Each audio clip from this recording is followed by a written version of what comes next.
Welcome to the Four Students Podcast. What's up? It's me, Ed, and Kelly, and we're really pumped to be back with you again. Excited about today.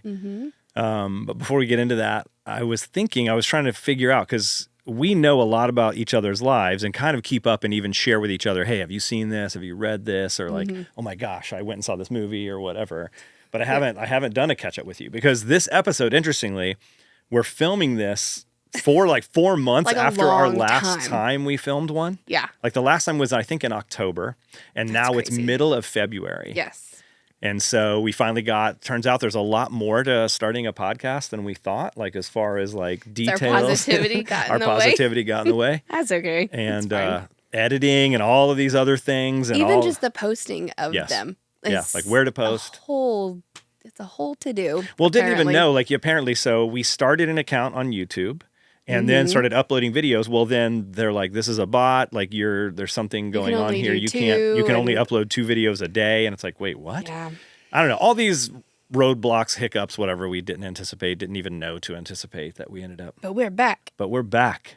And we're pumped. But so, not that we haven't hung out since October, but like, what are you watching? What are you into? What are you enthusiastic about? What's got you pumped right now? Well, me and Dane is my husband, for anybody who doesn't know that.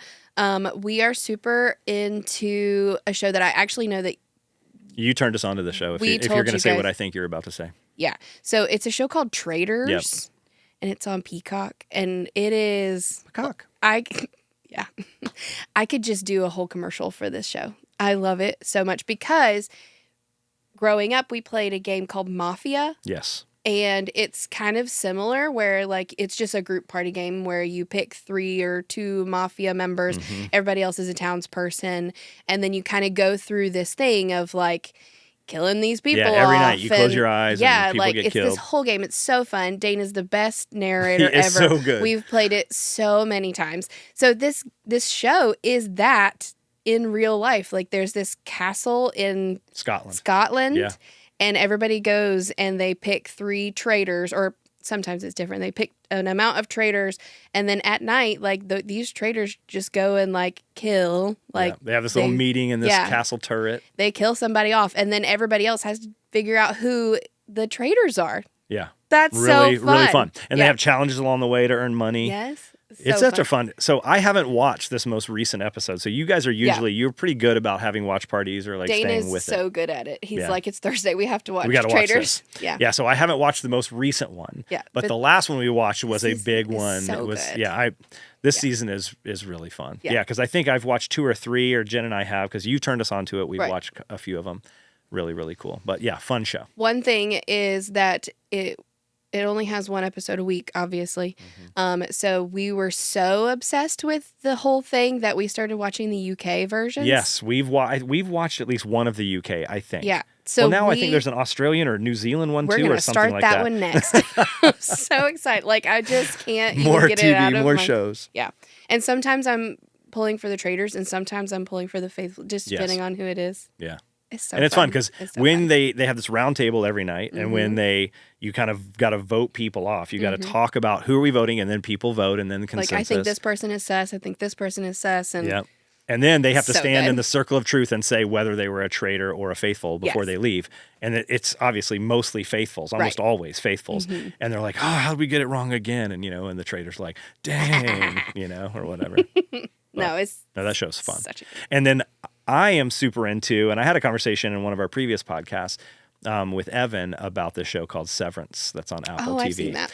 And I love this show. I love this show. Yeah, we and that too. It's like, oddly enough, Ben Stiller is the director. Oh, I didn't know that. He is not the creator, but he's the director. And then like there's, I don't know, some really, really cool actors like John Turturro, Adam Scott. Like there's some people in this show that people would recognize. Season 3 just came out? Season 2. Season 2. Oh, that's we right. would almost be on season 3 now, but they had the writer's strike. So there was this whole long time in between season 1 and 2.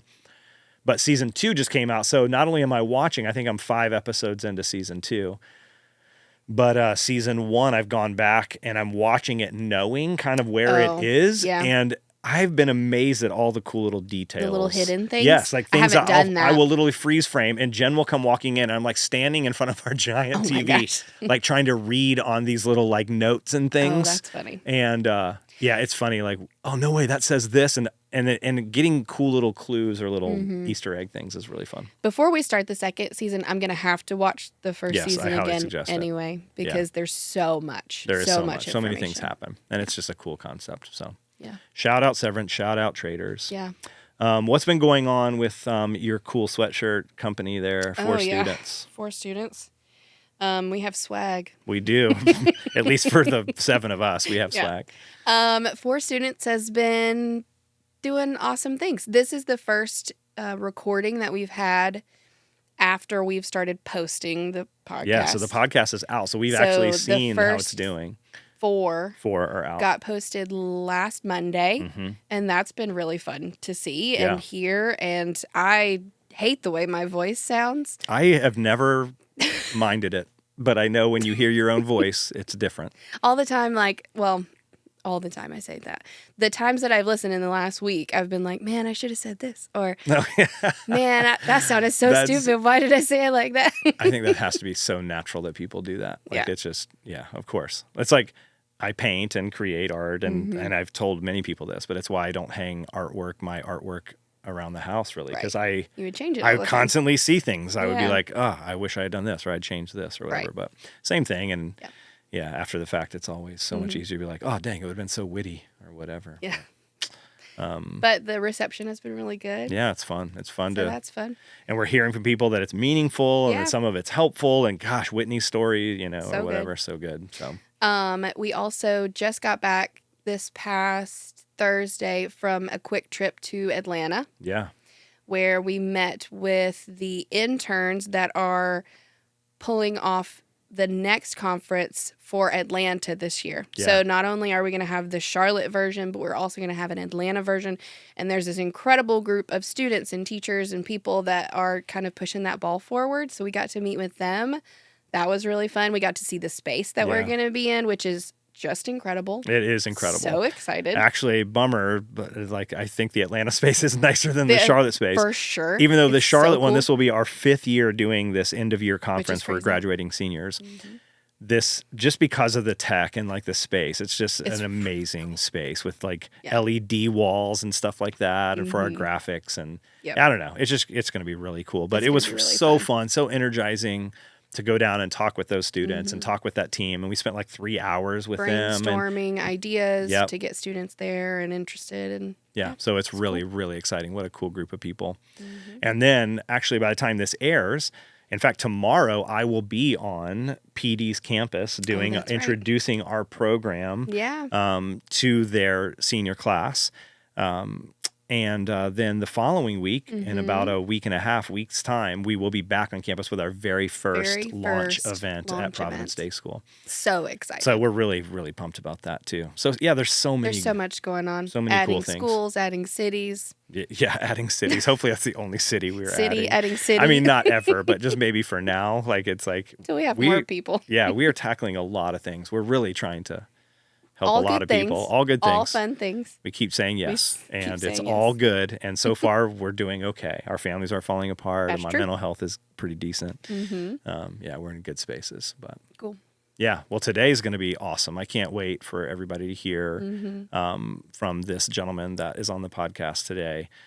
Really cool guy that I met now it's almost 2 years ago, but at least a year and a half ago. He's actually at Providence Day School and is one of the early members of our students founding member of our Students for Students programming there, like this small group, kind of like a club, I guess is probably the easiest way to describe it, where students, like these upperclassmen, create small group circles for freshmen and sophomores, so that freshmen and sophomores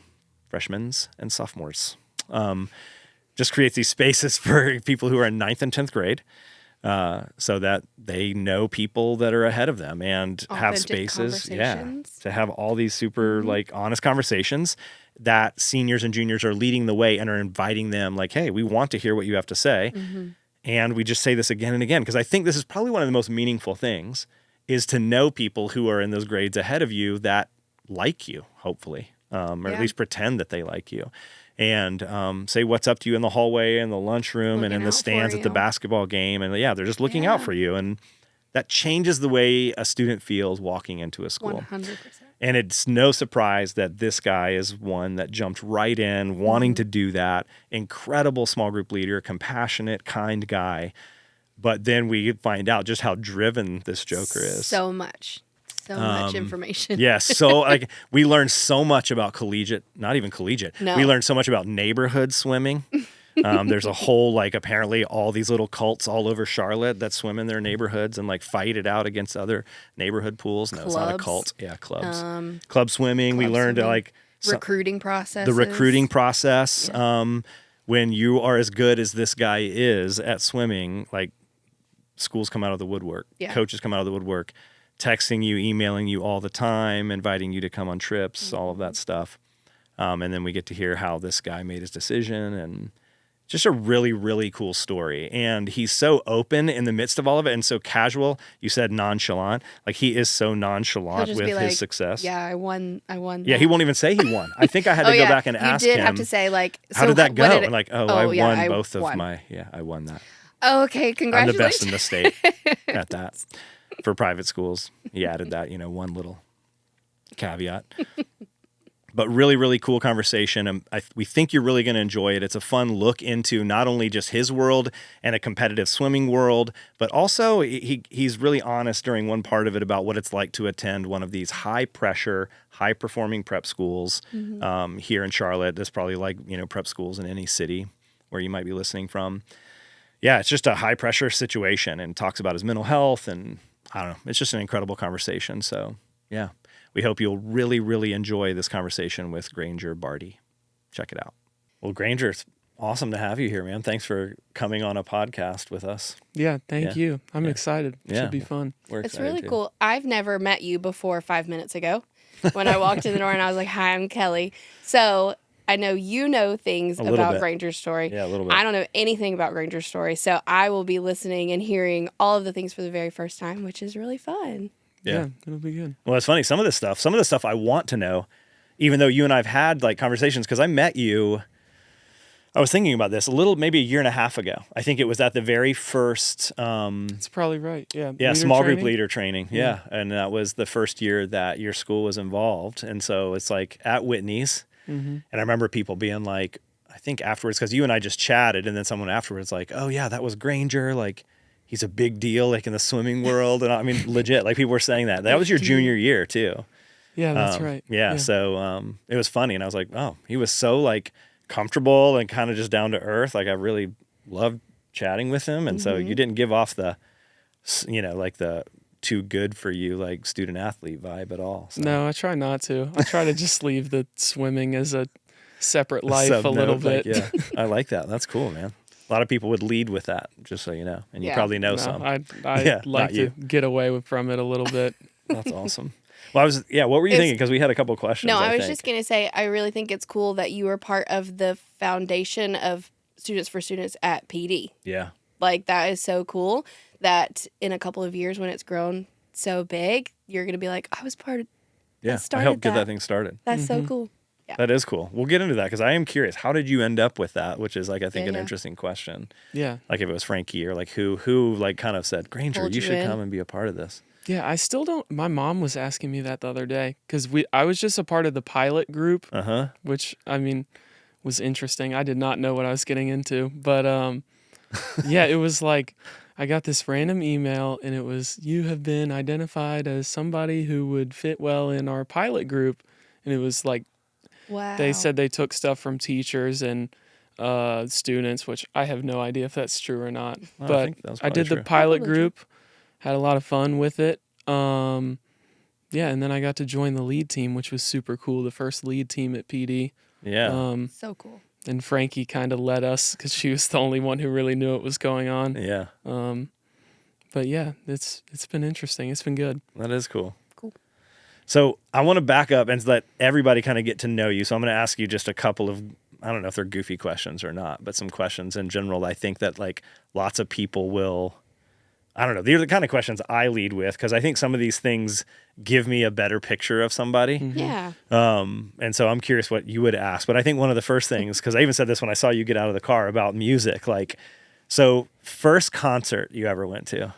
Yeah, so my parents were always weird about concerts just from a safety perspective. That's valid. Are you an only child? Do you have siblings? I have two younger sisters. Okay, so two younger one's sisters. a junior, and the other is 7th grade. Okay. I think that's right. Okay.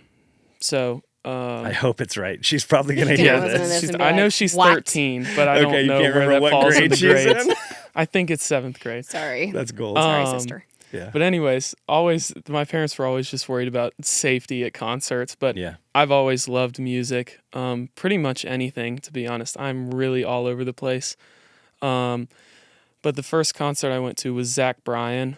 That Okay. would have been last May. Okay. So relatively recently. Yeah. So like But end of I- your junior year. Yes. Yeah. But I loved it. It was great. And Zach Bryan's country, is that Country, right? Okay. right? Yeah, kind of country, No. kind of songwriter. Okay.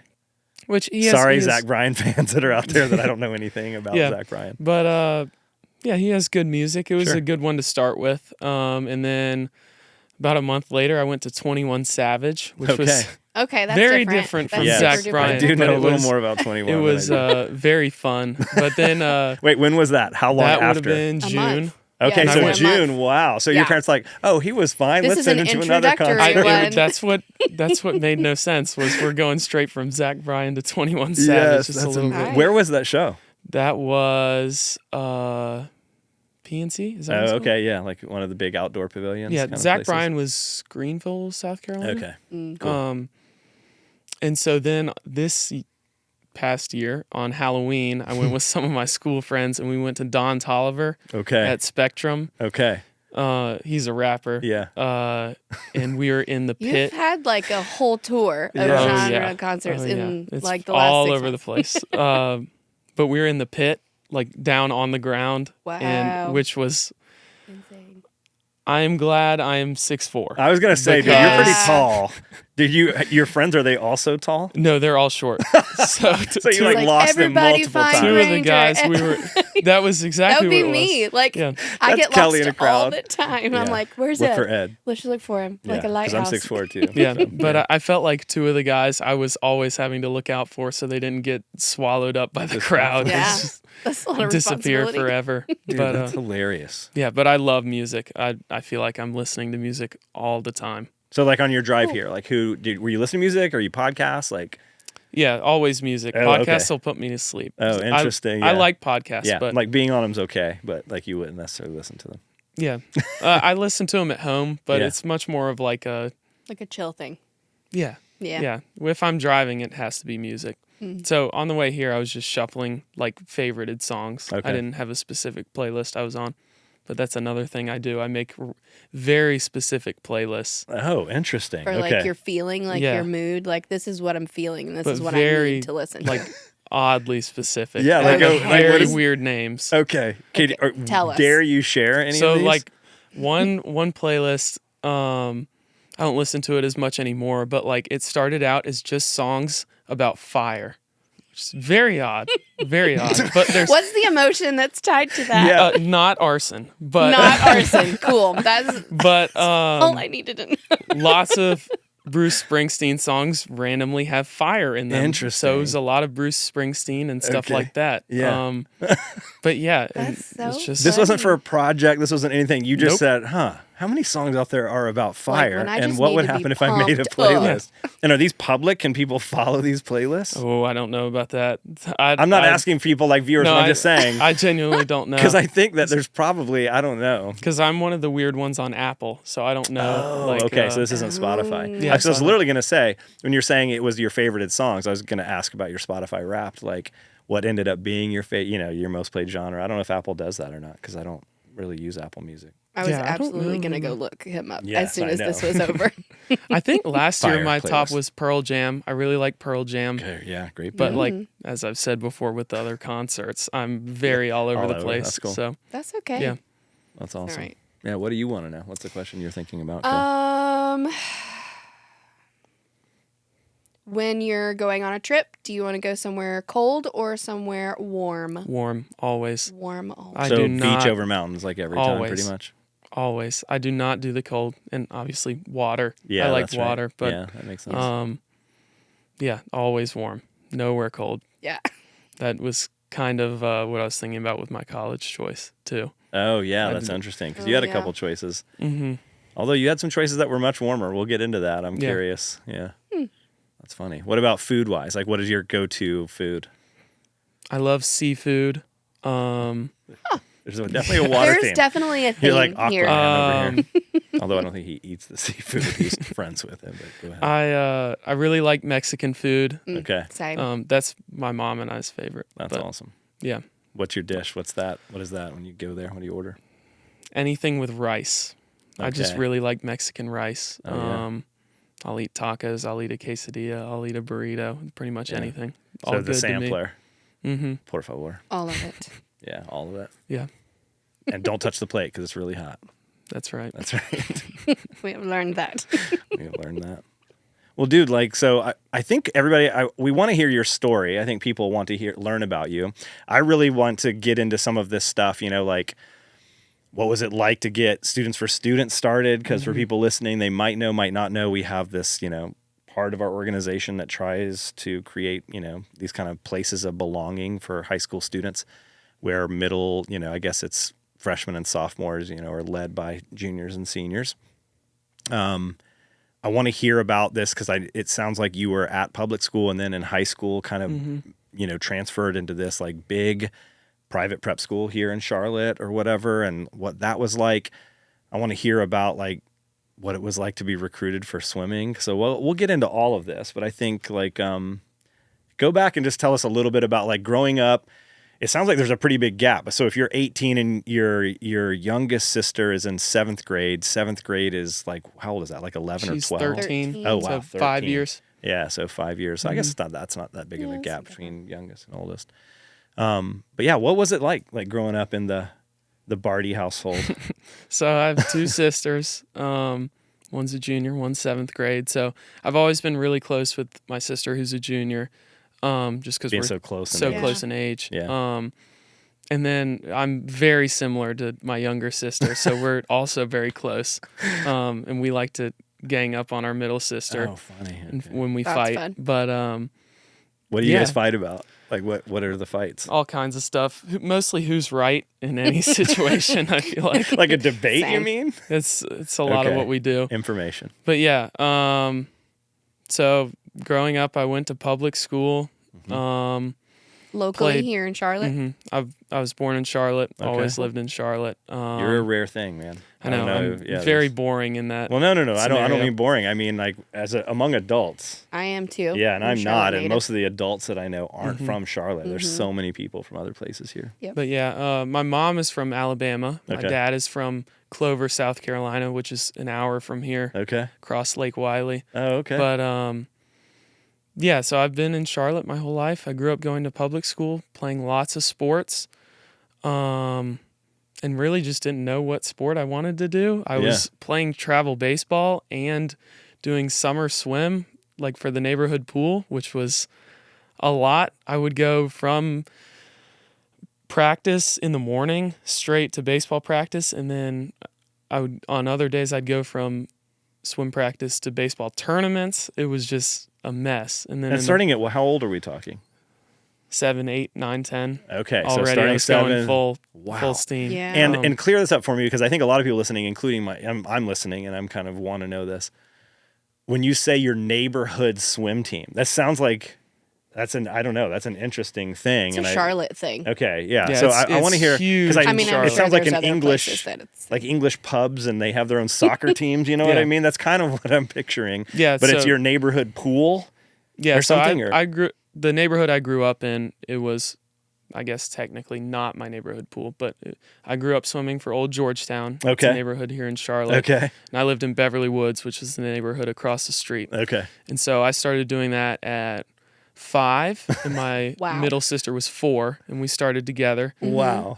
So every summer we would just swim meets for the neighborhood pool, and you duel Compete other against. other neighborhoods. It is It is like that. incredibly Like all of competitive. them, very competitive, and there's so many different Charlotte leagues with all of these neighborhood pools, and That's so wild. yeah, you can even be added in like a non-resident. I think maybe that's what you did, but like people can get kids from like ringers from other neighborhoods. Yeah, it's so interesting. It's like This is some cutthroat It's thing. like college sports. Like That's funny, though. It is for crazy. 5-year-olds. Yeah, these 5-year-olds. Yeah. The, And the portal opens and you can like you can get in That's- the transfer that's portal to exactly another right. neighborhood. So I grew up swimming for Old Georgetown, Okay. and the coach there, her name is Leslie Behrens, and her son Ricky was in the Olympics. Oh wow, Ricky Cool. Barrels. So she was always super intense, super Yeah, I would competitive, think. I'm sure. and I've always been a pretty big guy. Yeah. So I was singled out in a good way. Yeah. And like that kid needs to swim with the 8-year-olds. And So as a that's 5-year-old, you started swimming with 8-year-olds or 6 either 5 or whatever? 6. That's so That's a funny. funny story. My mom shows up in the stroller with my youngest sister, and me and my other sister are practicing, and Coach Behrens comes up to my mom and says, "Granger's going with the 8-year-olds tomorrow. You need to show up at the 8-year-old practice at whatever time." And my mom said, "No, he's only 6 years old. Like I have these other 2 kids, and I'm not going to stay here 3 hours because we got to wait for the next practice. I'm just not going to do that." Yeah. And my mom had no idea who she was, that she's the mom of an Olympic swimmer. And so And when your she mom's like, found I don't out, care. when she I'm not found staying. out, I'm not she was staying here for 3 hours. mortified. Oh, so it really did matter And to you. so Mom. I started swimming with the 8-year-olds. That is And, so funny. That is yeah. So, anyways, I did that until I was 9 or Okay. 10, and I'd always been pushed to try out for club swimming. Okay. Which Charlotte's very competitive in Yeah, that too. We I have did know that. some of the best clubs in the country here. And I was playing travel baseball, so I was not interested. And every year I'd say, not interested, not interested. Don't want to do club swimming. I want to play baseball. And Yeah. what position were you playing in baseball? I played first base for a long time. Because your reach I'm and a all big of that. guy. Yeah. Are you left-handed? No. Oh, okay. Because I think left-handers Yeah, pretty they decent first stick baseman. them at first base. Yeah. But so I can get into that in a second. But so I'm So many finally things. another guy who swam at Old Georgetown tried out for the Olympic team. Okay. His name was Michael Chadwick, Okay. and he missed the Olympic team. And so he came home and he said, "I want to do a swim clinic at Old Georgetown because I grew up swimming there." And so he did a swim clinic, and I was one of the kids who did the swim clinic. And he encouraged me to try out, and so that was the final thing. And I was like, "Okay, I'll go try out."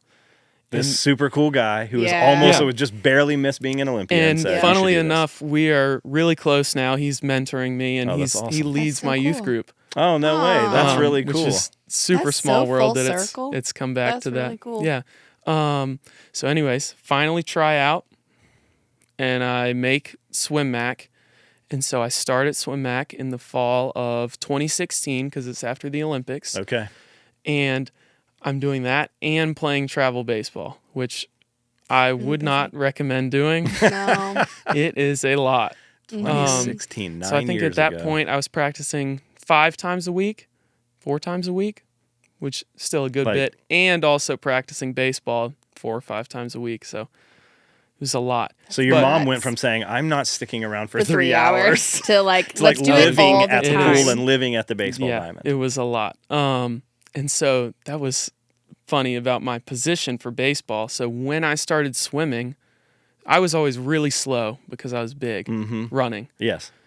And when I started swimming, something about whatever I was doing with my arms and legs, that body connection, I could run. Okay. They're like, In like 6 months, I Weird. learned how to run. I don't know why. That's And I went from interesting. being the slowest guy to being, I think, the second or third fastest guy on the whole baseball team. and that's when so- you got the nickname White Lightning. Right? No, I'm just kidding. no. But anyways, But anyways, Ed, thanks Sorry. for if you're throwing me off. if you're doing swim and baseball at the same time, one of those is probably going to suffer. I would imagine. And that Yeah. was baseball, and Okay. I was having a tough time connecting with the ball. When I connected with it, it would usually go over the fence. okay. But it was a rarity that happened at that point, and it was very frustrating. Yeah. But I started being a pinch runner, so I went from being the slowest guy to being the pinch runner, that's which really is funny. very funny. And then I imagine, like, because that's a frustrating part. You don't want to be out there. Like, part of being a baseball player is being a slugger. You want to make contact with the ball. You want to hit the ball. But are you starting to experience some success, like at swimming? You know what I mean? Yes. Like, these two things are starting to diverge. It's You're feeling exactly less what successful happened. that makes sense. So I started getting better and better at swimming, and I was still, like, looking back on it, I was really bad at swimming.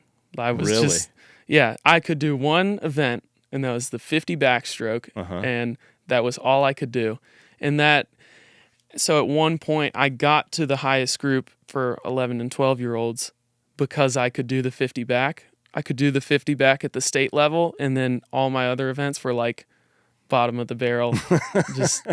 Not even getting the lowest cut from USA Swimming that you can get. Wow. But I got into the higher group, because of my backstroke. So once I got into that higher group, which I never thought was possible, I was like, maybe I should start taking this more seriously. And so that's kind of what it's turned into. That's where you kind of went away from baseball and started focusing more on swimming. So I quit baseball 2018. So I was 11 turning 12. My birthday's in August, which is kind of swim down season. So quit baseball, went all into swimming. When I was 12, I had a good year. And then I went up to the top group for 13, 14. And then I swam the fall and the winter. And then COVID happened. So that's you said 7th grade, 8th grade year area. So throughout this, I've been going to public school, and when COVID happens, public school is kind of just all over the place and doesn't know how to react, which I totally get. I mean, COVID was a mess. Yeah. But so I was doing virtual school. I wasn't swimming because all the pools are closed. And this is 7th grade going into 8th grade. And so I was probably 6'2" at 13. Wow. And Gosh. 140 pounds. So just a rail. Super skinny. Yeah. And I started working out. So I worked out from March 2020 to August 2020, just really hard, running and doing pull-ups and push-ups and all that stuff. And so when I came back, the pools opened, I think, in late June of that year. I was destroying everybody compared to how I used to be. It was wild. I went from back of the lane the whole time to leading everything. Wow. That's cool. That is cool. So that was kind of when that's it just took something off. that happened in you, or is this mentor like saying, hey, like what motivates you that summer while everything's shut down? Yeah. And all of us or a bunch of us just kind of went to our phones or our video games or social media or watching Tiger King or, you know what I mean? We all just kind of were doing those things. What caused you to go hard like that? As I said, I moved up to that top 13, 14 group right before COVID. And every year on SwimMac, every 4 years, they would take a training trip for that group to Omaha for Olympic trials. Okay. And so you'd swim in the trials pool, practice there, and then at night you'd go watch trials. And you needed a quad A cut is what it's called. It's USA Swimming sets it. For on SwimMac, they said you got to have a quad A to go. And I think I had 29 or 28 in my group, and I was the only one to not get it. So there were many people that went, and you were the only one who didn't make this qualification. Yeah, which trials were canceled, so they didn't end up doing it. Yeah. But still, like that's a pretty big motivator. You're like, for sure. Never again. Yeah. Right? Yeah. Kind of. And to be honest, I don't know how much I thought about that, like while I was working out and doing all these things, but I definitely was really hurt about it. And just like, what am I doing wrong? I'm putting all these hours in. And I had gotten a lot better too. It wasn't like I was flat. Yeah, but I got better. I'm still the bottom with not this where group. not quite where I needed to be. So that I would say that was the motivator. But once I came back, fall of 2020. And so this is 8th grade year? Yes. Okay. That was when stuff really started to take off. So I got my first futures cut in the spring of 2021. Okay. Explain that really quickly. A futures cut is like kind of USA Swimming's lowest pro standard. Okay. Is kind of how I would think about it. So from the term futures, I'm guessing these kids have Like vast potential. prospects. This is potentially going to be the athletes of Kind the of, future. yeah. Kind of a So thing? the easy way to think about it is if you have a futures cut, you can basically not all the time, but that pretty much says you can swim somewhere on the D1 level. Oh, wow. And they Wow, knew that at about you in 8th grade? 8th grade? Yeah, That's which insane. not for every event that it's like that, but let's say sprint freestyle. Yeah. If you have a futures cut, you can probably squeak onto a Division I roster somewhere. They're like, watch this kid. He's going to be swimming for some university. So I went somewhere. from being the only kid without a Yeah. quad A cut. Oh my gosh, that's like really. In the next year, I had Yes. just blown up. And so before you even move on, because I know you're just kind of going through this, like this is what happened, then this is what happened. How are people reacting? How are your parents reacting? How are your friends reacting as like, whoa, like, holy shit, like Granger's like kind of like, he's putting these times in. This is crazy. I would say it was definitely shocking, but they also knew the work I was putting in. Okay. And I was just in a really good place with my swimming. I wouldn't, and we can talk about this later too, but at times when my swimming's really taken off has also been times where I feel like I'm suffering as a person, which is really hard. And it's hard to know what causes that, why that is. But I think I was at a point where I was just like a little looking for connection with people. Yeah. And I felt really introverted, which I mean I am to some extent. But I think that allowed me to just pour into the swimming piece, and people could see that. People saw I was working. And I'd also been told, like, you're this huge kid. One day it's gonna connect. You're gonna figure out how to pull your body down the pool. Yeah. Instead of just drowning. Right. So so I went to a pro meet in April of 2021, and that was like my first experience on a big time level. And my parents were not happy. My mom had to stay home with me to go to the meet because it was during spring break. And so And the my rest of sisters, your family were my on a sisters trip? and my dad went skiing. Oh, And bummer. my mom was Oh my stuck with me. But yeah, What's your mom's name? Brandy. Brandy. Shout out Brandy. Man, way to show up. That's so Yeah. cool. But Sorry you didn't get to go skiing. But yeah, so that was my first like big time experience. And so that was 8th grade. That's so, you're about to go into 9th grade. This is like Right. April And of, so you're about to finish 8th April grade. of 2021. And so it was July of that same year, July of 2021.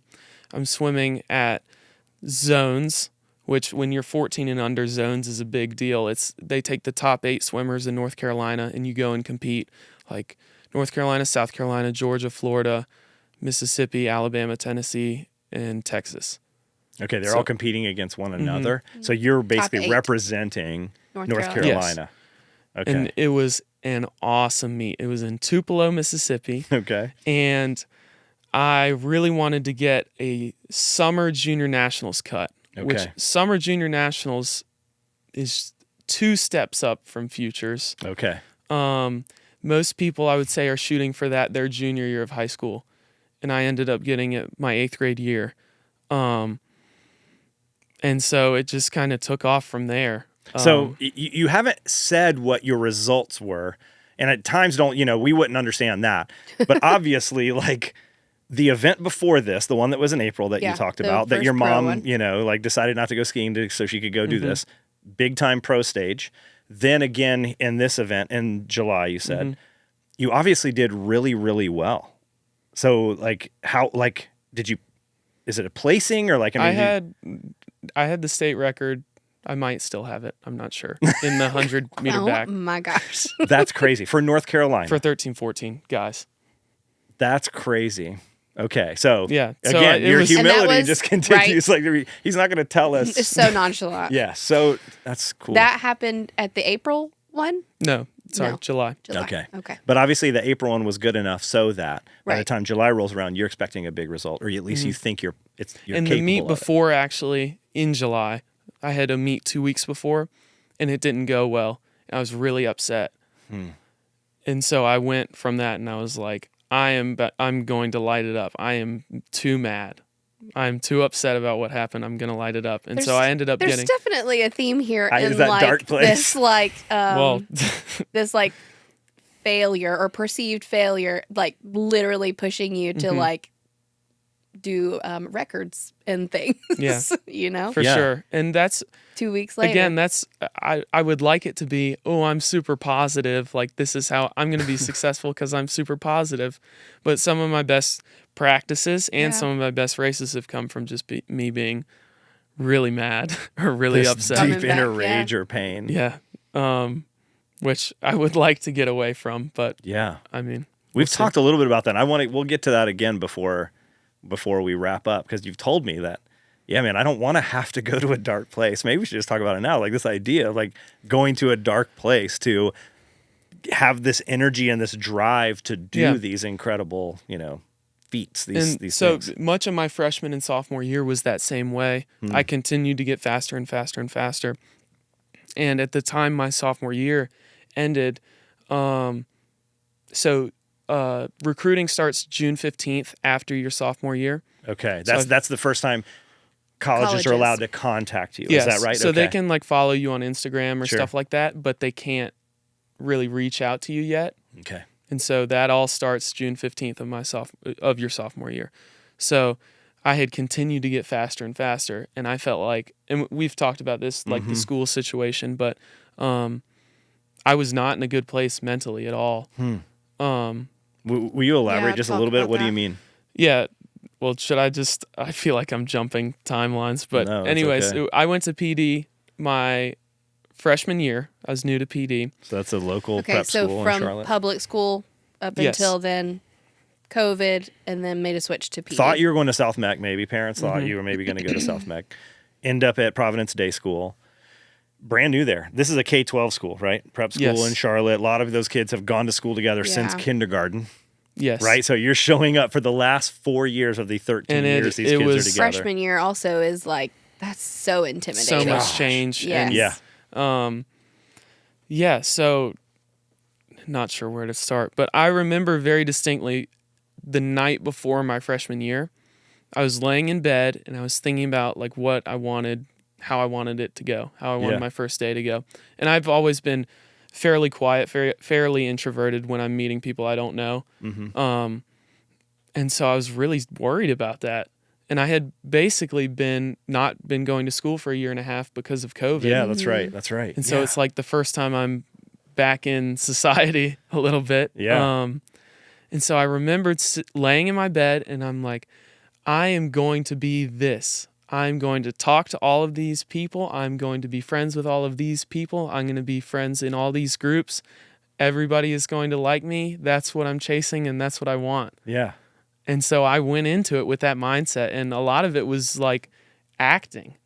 It felt like just kind of walking in and pretending to be confident, pretending to be these things. Fake it till you make it stuff. Yeah.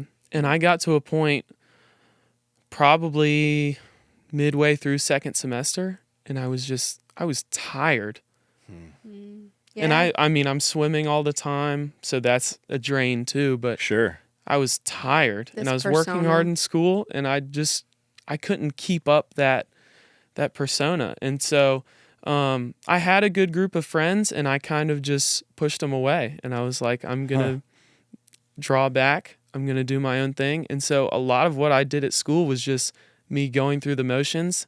And like at break or lunch, I would sit by myself and just do work because I was like, Just I'm exhausted. tired. Yeah. Yeah. I don't want to go fake anymore.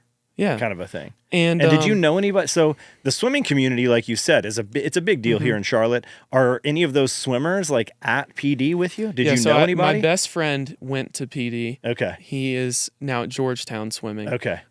He's a year above me, so he's a freshman at Georgetown. But he was the only person at PD I knew, and so I'd be walking in the hallways, just head down, and not looking at anybody, and I'd see him, and it would be like, thank goodness. Thank goodness. Somebody is there. And just being able to wave to him, say hi to him was really nice. Because, I mean, I had friends who I could have said hi to at PD, but it wasn't that connection that I was looking for yet. And so, anyways, just a lot of what I was doing at school was just me Surviving. Yeah. And unfortunately, that's when a lot of my swimming was going really well. You're so it's like singularly focused. It's like, how do I balance that? Yeah. Which I do think I'm at a point now where I'm balancing that the best I have. Yeah. I'm getting back to some of those times I used to go, and Okay. but it's taken a lot of work. Yeah. And a lot of hours. Awareness also. Like, it's one thing to that be your experience, but then to be able to pinpoint it and say, like, okay, this is the thing that I need to work on. That is an awareness that comes with maturity. So that's really cool. So what about, like, are your sisters noticing this, or your parents or anything? Was there any signs at home that your mom's like, Brandy's like, are you okay? Like, are you, you seem down, there were a couple points during my freshman year where so a lot of my friends at swim included were really worried about me. And I'm thankful for that worry, and they ended up reaching out to my mom and being like, something's really up.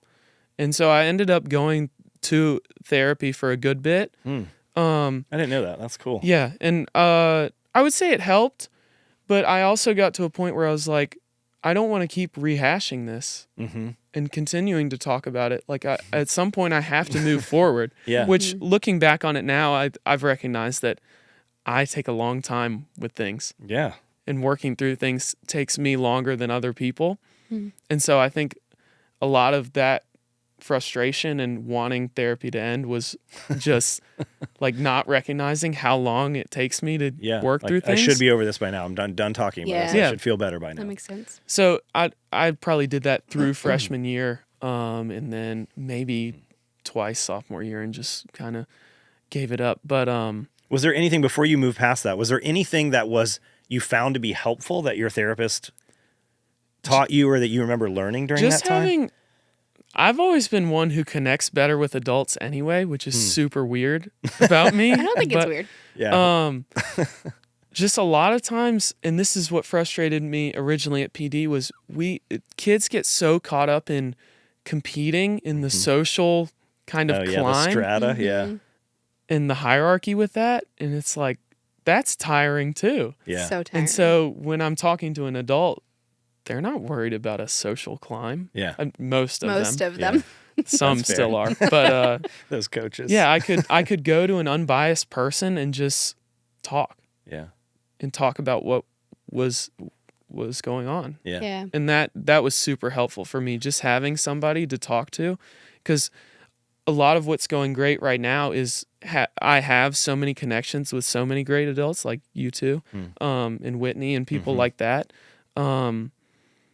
And I think that was what I was lacking back then. So I'm thankful that I had that through that avenue. Yeah. But yeah, it just, freshman and sophomore year were definitely interesting. And we've talked about that too. That's where for students and students for students kind of comes in. But so I did the pilot group during my sophomore year when I wasn't speaking to anybody. And so real quick, so people, because there's going to be some people listening that probably don't know what that is. What this is. And so our Students for Students program, which is it's just started in Whitney's garage with a group of students. I think we've talked about it maybe on some other podcasts, because Evan, who's a past guest or whatever, has talked about it, and so did Caroline as well. But this idea of, like I mentioned before, juniors and seniors, kind of learning group dynamics, kind of creating this idea of, embracing this idea of unconditional positive regard, for people that are in their group, and kind of choosing to create a space where anybody can feel safe and feel that they can share whatever's going on in their world. And then you're invited into this. And this started at your school because a girl there actually was studying in Italy with the very first ever Students for Students person who used to meet one-on-one with Whitney, named Emerson. Shout out Emerson. What's up? And so this girl, Frankie, shout out Frankie, the two of them were hanging out in Italy. She heard about Students for Students, came back to PD. I want to start this at PD. And then reached out to Whitney and started coming and hanging out with their lead group, found a couple of people to start this pilot group. And then apparently, because of your peers and teachers, whether we know that's real or not, you said, he'd be great at this. Granger would be great at this. And so they invited you in to be a small group leader that pilot year, or No, just to be in the just a very member. first group, just one group? And like you talked about with the unconditional positive regard, I had gotten to a point where I was just bitter. I was really bitter with people, and I had close friends who that was not the case with, but a lot of people at school, even some of my best friends when I started out, I really pushed them away and was really bitter just because I was struggling. And that Students for Students completely changed that for me. And I have told this story. I spoke to the freshman class at PD about it, but I still remember one of the pilot groups. I'm a group member with Sanaya, who's on lead team with me now. And we're just talking about school and life at PD. And we started talking about a teacher and all the funny things he did and just how he was a quirky guy. And I remember it so vividly because it was the first time I'd had like a real conversation with somebody in a really long time. Wow. Something that wasn't about swim or swim times or about school and grades. I mean, it was school related, but not academically necessarily focused. And not the social climb of pushing people down so I can get up. It was a real conversation. And I was so thankful for that in that moment because I just hadn't had that. And so that was what really got me excited about continuing with Students for Students. So at the end of sophomore year, Frankie and Sanaya like reached out to people and were asking for lead team members. So I said I would do it, and they accepted me, thankfully. And understandably, I think that's really cool. So I speak to this if you can, and I know you can't speak for all of private school kids everywhere, but just your experience, like these places, obviously they come with so many amazing things, as far as how well resourced they are, who the teachers are, the degrees attached to these instructors, probably the facilities, these buildings that we've been in all over our city, right? Like the incredible counselors you have, like there's the faculty and the space and all of that's just incredible. And then the places that these students get into, some of which that you've mentioned their names already, are getting into like Ivy League institutions. And so there's obviously all this amazing stuff that comes out of the other end of this process, of this private school, prep school kind of world. But then it sounds like there is this very difficult, like dog eat dog kind of thing that also has to happen because it is so competitive. Anything that you feel like people who wouldn't know that world that's worth speaking to or about? So I don't know how other private schools are. I can assume they're this way based on who I've talked to at the other schools who do Students for Students like Latin. But at Providence Day, I feel like every single person is elite at something. Interesting. Which was the complete opposite of the environment I grew up in public school. Yeah. Public school was much more I would say it was much more together because people were so different and people were on varying levels of academics or socioeconomic status, athletic status, all of that. Yeah. And so that was a big change for me, was getting thrust into that new environment and seeing everybody is elite at something. You have these elite athletes who are going D1 for all kinds of sports. Right.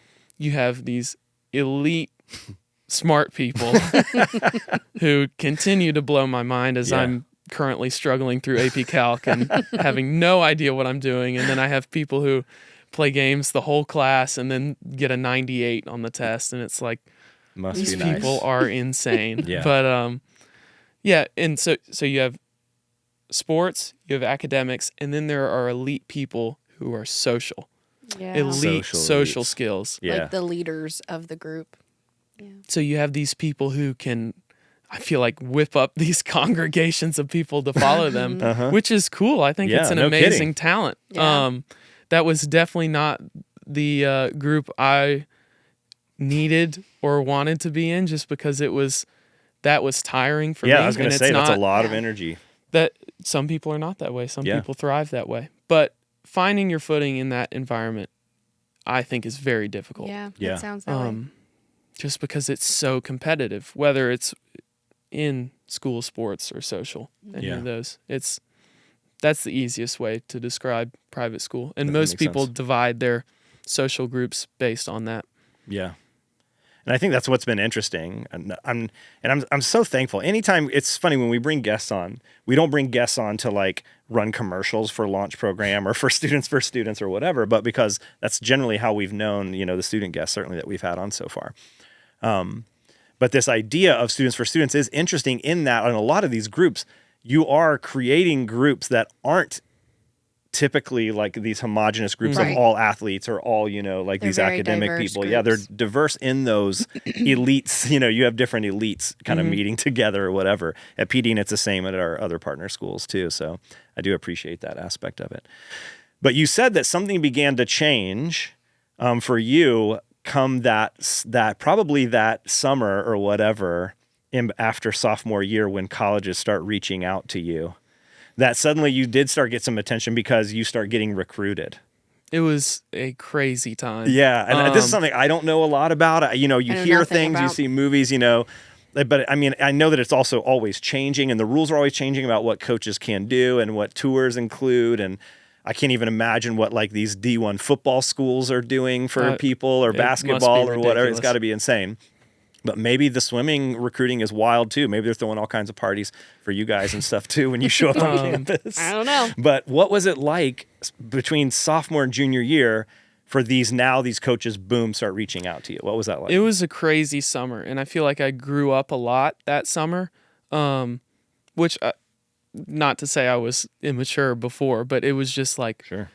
Wow, I'm going to be an adult soon, and I'm making a life decision here. I haven't had to make crazy. A life decision this drastic. Yeah. So June 15th comes around, and it's just email. And I had so that happened on a Thursday.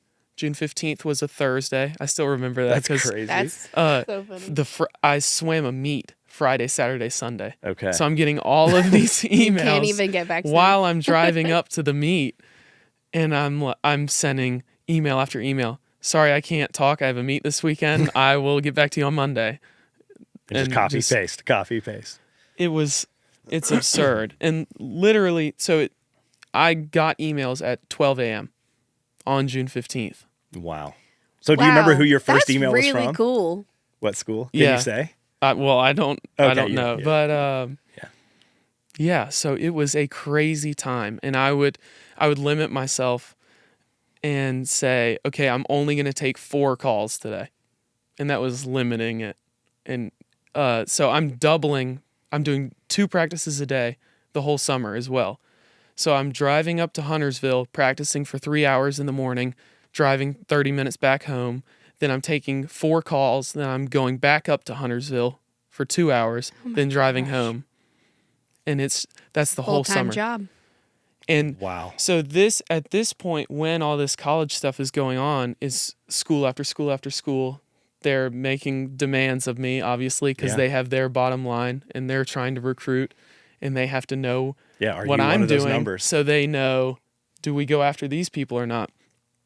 And this is kind of when my swimming is at a point where I'm flatlining a little bit. Your times aren't improving, you mean? Yeah, and I had an incredible winter right before that. Mm-hmm. And so that could be why, just because I had gone so fast before. Yeah. Mm-hmm. But I swam a national meet out in California, and that was the first time I'm allowed to meet people in person. August 1st is that date. And the meet ran through August 1st. I think it ended the 3rd or something. So I'm swimming races, then I'm hopping out, I'm warming down, changing out of my suit, walking out, and I have to talk to 5 coaches. And then I go back to the hotel, go to sleep, get ready for finals, swim finals, warm down again, take my suit off, go talk to 3 more coaches. So I'm trying to perform at a national level and talk to coaches. And I was not swimming well. I imagine your mind's all over the place. So I was so distracting. I also have to explain to them why I'm not doing well. Because of you guys. Well, after I put in all this work, and part of me was like, I don't know. Yeah, I don't know why I'm not doing well. I have no clue. I'm very tired. I feel like I'm working hard. I've put in a lot of hours, and I'm just not dropping time, and I don't know. But and And this is still, you're talking about before the beginning of your junior year, or Yeah. is this into your junior year? August of my Wow, okay. rising junior year. Yeah. So you're about to start your junior year of high school. So, and this is a funny story. I won't say the school, but like I went on vacation to Montana straight from that meet. And I was like, I am done. I am going to turn off my phone for a week. I deleted social media for a week. And I was like, I am going to enjoy Montana. And I texted all the coaches and said, hey, I'm taking a week off. I will talk to you when I get back, and I'll make my decisions on visits when I get back, because visits start the first week of September. Oh my god! And I'm in the second week of August. I'm and so stressed, like I know, even I'm right stressed now. out just hearing It's it. incredible. And so I didn't literally turn my phone off, but I did delete social media. And one of the schools I told I'm not making a decision, they said, okay, enjoy Montana. That's going to be great. 2 days later, hey, we really need you to make a decision. And so I was a little bit snarky. So with how my did you text hear back. that? Well, they now you're texted not you. going to be chosen. And I said, as much as I've enjoyed talking to you, I am enjoying my downtime. And if my timeline doesn't meet your timeline, then I'm going to just decline. Yeah. So, anyways, I get back from Montana and I schedule my visits. I schedule 5 visits. And my first one is to Chapel Hill, where I'm going. And my parents were kind of like, because at that point, Chapel Hill was a good program, but they were kind of surprised I wasn't pushing for a higher program. And I had visited on a field trip my sophomore year with PD, and I had just loved it. I thought it was so cool. And it was the first college I'd ever visited, so I didn't really know. But I just really wanted to visit. And I had a couple friends on the team from swimming club. Oh, cool. And I just thought it'd be really cool. And so that was my first visit. It was a wild experience just because swimming is not a cool sport by any means. It's not, you're Pretty not cool. treated like a football player or Right. a basketball player. And even still, we were treated like royalty. That's awesome. It was a super cool experience. And that was also the cool thing about recruiting, was it was the first time that my swimming had paid off in a way that wasn't times or cuts. That Like this was a getting. social capital you suddenly had. Is that what you mean? That and just an opportunity. Oh, yeah, It was an opportunity versus you get a time standard. And that was what was so rewarding to me, and I was so grateful for, was I have all these opportunities just at my disposal, and I can choose. I have the power to choose. So anyways, I go to Chapel Hill. I love it. And like I said before, I have a hard time connecting with people I don't know. I'm very just introverted in that regard. And I felt like part of the team within an hour Wow. of hanging Love out with these that. people. And so I had a really close friend on the team. His name's Ben. And he's swimming at Chapel Hill right now. They actually left for ACCs today. Oh, good luck, But Ben. yeah, When this airs, we'll know. That's true. but I was talking with Ben, and I can see where I am walking, like in my mind right now as I'm saying this. And this is when I knew I wanted to go to Chapel Hill. And he was behind me, and it was Saturday night. I was going to leave Sunday morning, and he said, Granger, I can't believe you're leaving tomorrow. And just him saying that, it was like, wow, I have really connected with these people. And I had known him Me before, too. but Like, I can't believe I'm gonna have to leave too. yeah. So anyways, just having that moment, and when I was being recruited, the last thing I wanted to hear was, you'll know where you want to go. You'll just know. Oh, yeah. That Oh, drove you me- mean leading up to this process? Yeah. You're like, what are you talking about? I'll just know. People like to say, you'll just know. You'll get that feeling. That drove me nuts. I'm 'Cause sure. I want to know. I want a quantitative answer how Yes. I'm going to know. Yes. And And we I- talked about your whoop strap. You Yeah. like your data. You want your give I me some need to data. understand why you say that, how Yeah. that happened, when that happened. What is it going to feel like? What Yeah. should I be looking for? And that was that moment for me when Ben Wild. said that to me, and I turned around and looked at him, and I go, yeah, it is weird I'm leaving.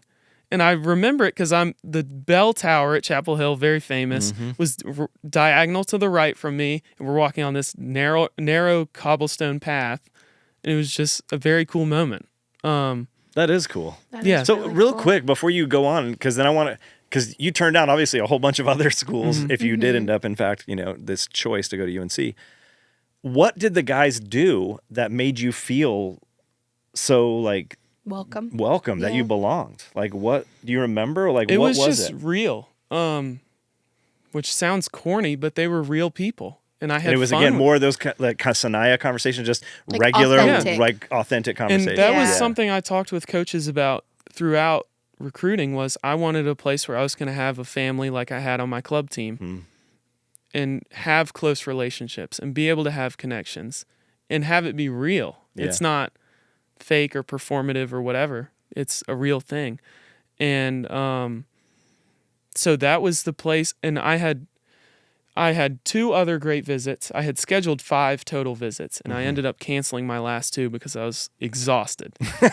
But Plus, you'd already did you Yeah. when you left Chapel Hill, you knew you're like, I guess I'll go on these other visits just to be Just to- polite, but yeah. and to make And- sure. But I know. and I also knew money was not the money of the scholarships. Throwing that aside, that's where I wanted to be. Yeah. And so that was what helped me make that decision. But anyways, I went. So leaving Chapel Hill, I knew, and I told my parents that, and they were like, "No, you're still seeing these schools. You are not We are going to gonna turn go down and try these to-" opportunities." Right. And That's funny. so I went to. I had a weekend off. The next weekend, I went. Oh, I don't know if I was supposed to say that. We're gonna, oh boy. It rhymes with. At least I got that one right.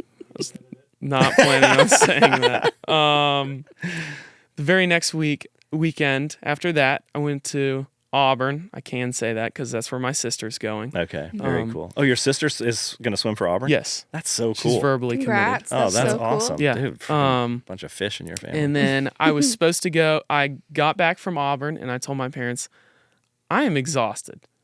I cannot keep doing this, and I know where I want to go. And just these are incredible opportunities, but I'm ready to be done. Like I know. Yeah. And so I would say they were a bit hesitant. And then the more they thought about it, the more they realized how set I was on it. They were like, okay, you can do that. And so I ended up having to call the other 2 schools and say, and with one of them, with a historic coach, and say, actually, I'm not coming on a visit. And they had plane tickets booked and everything for me. Wow. And Oh gosh. I just had to say, I'm not doing it. Yeah, I'm good. I'm ready to make my decision. And one school was so shocked, they called my mom and they were like, Do you is know he what okay? he's doing? Are you sure this is what he wants to do? That's so fun. But anyways, yeah, it was just a crazy time. And so during this, obviously my training is really interrupted because I'm flying all over the country, going to places. And I swim, and you asked me about this. I don't know if you remember this conversation, but you were like, "Did you get complacent after you committed?" No, I remember asking because I'm thinking, "Are you okay now? Like, are you still grinding really hard?" that's what I was just thinking to myself. Like, man, I don't know. It's just the tale of so many athletes, and there's been parts of your story where it's kind of like when you like find yourself in like a good place, you're not quite as driven, and I think that like. You watch all these top tier athletes who get to the pinnacle of their sport, and that success breeds a little bit like it's certainly not complacency, because if you were to watch these people work out, you're like, they're going hard, but there's just that fire or something in their belly isn't there anymore. And so I was just curious, man, now you've made your decision. How are you competing now? Because you committed, that was the beginning of your junior year. 2023. Yes, Yeah. dude. So you've been committed for like 2 years now. And so almost. I think we talked in maybe January or February of 2024. Yeah. And you said, like, are you just easygoing now? 'Cause Yeah, like you how does that feel? committed? And I said no. Okay. Because I No. swam terrible in December of 2023 because I had been visiting in Yeah. September and October. And so, like I talked about before, even with swimming, things take me a really long time. And so like this past year, I started swimming. I have a 3-week break in August every year. And so I started back. 3 weeks off. Yep. Out of 52. So I started back a week earlier this year just to get into shape better. It took me until December 27th. I started August 15th. Yeah. It took me till December 27th before I said, I'm in shape. Wow. So you felt Which like you were is back in crazy. form. Yeah. It's crazy that it takes that long. Because we're recording this in February, like mid-February. Yeah. And so this is just a couple months ago. You feel like you're back. Yeah. So January and February of this year are the first times where I'm starting to go times in practice or hit these indicator kind of things with pace or whatever that I was able to do 2 years ago when I went my best times. Wow. Which is, it's wild that it takes wild. that long. I'm actually It's not that. frustrating. I mean, I'm sure it is really frustrating sitting in your seat, but all that has happened between then and now, and all the decisions and all of that like weight of having to figure that stuff out, I'm not surprised. Like that's a lot to handle as a 16, 17-year-old. For sure. You know, like that's crazy. Yeah. So, anyways, long story, but December I swim really bad, December of 2023. And so immediately I was like, okay, it's time to get back on the train. It's time to get back to work. And so I ended up swimming a little better in the following March. But yeah, I have a weird cycle of that where it's like I get a little complacent and then I start to feel good about how I'm doing. And then I swim bad. And so I'm like, okay, time to go back to work. I'm not that guy. I'm not going to be that guy. And then that's wild, man. And so here we are. We are now like officially in your last semester of high school, and this long-awaited thing. It is crazy. You said, I mean, since you were 5, you've been swimming, and so it's like this whole thing has been leading up to this, and it's paid off. You said, and it was really cool because I'm thinking, oh yeah, finally you have this social, people are recognizing you as this athlete or whatever. You're not this, you don't feel like an outcast or whatever, et cetera anymore. But you're like, no, this is an opportunity. Now I get to swim. I get a college education because of all this hard work. But now it's all finally here, and you're about to head off and join those guys that made you feel so welcome and all of that stuff. Obviously, things have changed at PD. You're probably not sitting by yourself at lunch as often anymore. No, definitely not. So, so April of my sophomore year, I felt like I kind of came out of hiding. And one of those friends, shout out to Freddie. Yeah, Freddie. Freddie's a great guy. I had really pushed Freddie away. I had been really bitter and really mean, to be honest. And because I was hurting and I just wanted to be left alone. And Freddie kept working on me months and months and months. Freddie. Let's go, Freddie. Let's go. Tenacity. And finally, in April of 2023, I remember that because it was my parents were like, what are you doing? What's wrong with you? Because it was so foreign to them. I went and hung out with people from school. And they were like, what is going on? Are you okay? Yeah. Where's Granger? So I found a new friend group. Not that the old friend group was bad, but I was just in a different place then. And I've found some really great friends at PD, awesome. Which is through Students for Students and just through meeting people. Yeah. And so, yeah. And like I said before, as that starts to get good, it's like, what's going on with the swimming? But it's going to even out. Start feeling happy and content and no, I can't feel content. Contentment breeds mediocrity. But it's going to even out. I know it will even out, and it'll. Because we've talked about that a little bit, with some of the coaching, et cetera, because I think these coaches, they're trying to motivate you. They're trying to pull the best possible athletic performance out of you. Yeah. And they have found that when you are in a darker place, when you are angry, they can't help but see. That's what coaches do, is see patterns and help athletes get to the next level. And it's often that these coaches will well, then you need to get into a dark place. And you're like, I don't want to go to a dark place. You're not going to do that. No, yeah. So that's an interesting who likes thing. To be in a dark place? No. Yeah. I mean, but even still, this year, some of my best practices have been when I'm really mad. I'm really mad at somebody or something I did. Sure. But yeah. So what do you do now? You're thinking about heading, you're about to head to Chapel Hill. And, I'm guessing you have already started working with the coaching staff there a little bit, getting to know them, maybe some, I don't know. Yeah. And then are you going to like fabricate like things in your brain or to get yourself motivated before these meets, or what do you do to get fired up? So that's something I'm having to work through right now. So I just had high school states. Oh yeah, how did that go? It went well. I won both my individual races. So you are the state champion in these two events? For private school. That's congratulations. That's Thank really you. cool. I didn't know that. That's awesome. And so it was the closest I had been to my best times in 2 years in just these two races that are my best races. So you're still not hitting whatever time you hit way back then. And my other races have gotten better, but it's just those two. Those two races that really got me recruited to some big time places. Right. Those have stayed kind of the same. Elusive. So I was really close to them and close to those times. And honestly, it made me more mad because it's tantalizingly close. Yeah. It's like, close. I am right there. Yeah. Why can't I just do it? Yeah. What's holding me back? And through working with my coaches and watching the videos and stuff like that, I've realized I'm thinking technically. I'm not geared up emotionally at all. I'm thinking, where can I land my hand here? How many kicks can I do off the wall? How can I flip over faster? And I don't have that next gear. I'm not in that next gear, which I was really upset about for probably a week. And then the more I realized, it's like, if I'm right there with my times and I haven't hit this gear yet, what can I do when I hit that gear? Oh, yeah. So we're going to have to see how to manufacture that headspace for a meet. But it's definitely not somewhere I want to be for all the time. all the time. Gosh, no. Yeah. Definitely not. You're going to have to find I don't know, something in the news or make up some story about somebody pushing an old lady down or something. I'm like, this So is really, mad. I hate that guy. I don't know. But yeah, so I swim next big meet in the second weekend of March in Atlanta.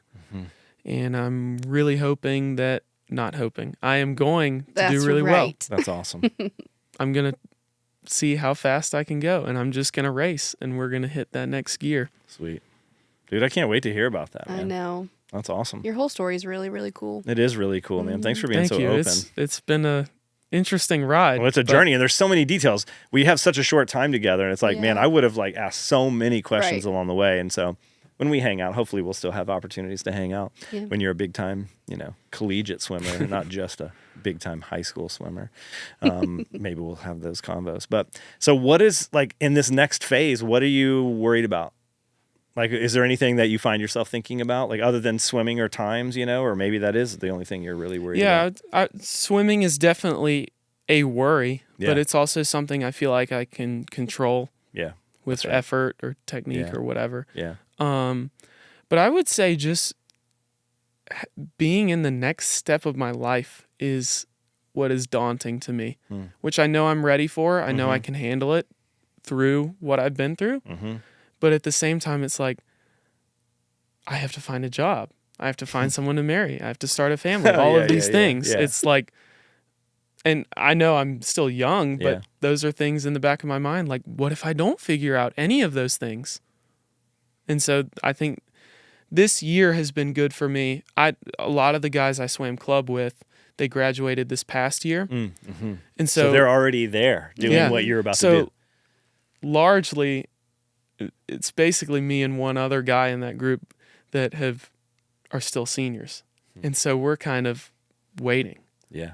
And we're just waiting and waiting and waiting. And that now that anticipation is it's gut-wrenching. terrible. Yeah. Terrible. But now that it's almost here, it's mind-blowing.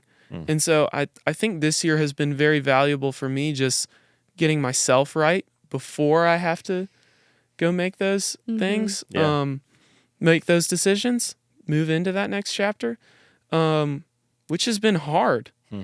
It's been difficult. But I think I've also made a lot of progress, just with where my headspace is at, where my self-worth is at. Yeah, that's been a big thing for me. That has to be big, particularly with an athlete where your whole identity has been wrapped up in these times. And being able to separate that is difficult. I would think. Sure. I would think. I have no idea what that's like. Yeah. So. And having resources like For Students has been great for that, just because it's a different avenue for me to connect with people and show both of you I'm not just a swimmer. Yeah. Right. I still have it's value you giving, outside of that. Yeah, and you're giving what you have. You're using what you have, and now you have influence. Not only do you have this wisdom of these things that you've learned along the way, I've watched you leverage your influence at Providence Day and these spaces where you are recognized and people are looking up to you because you are this signed D1 athlete, and it's really cool. Everybody knows who Granger is.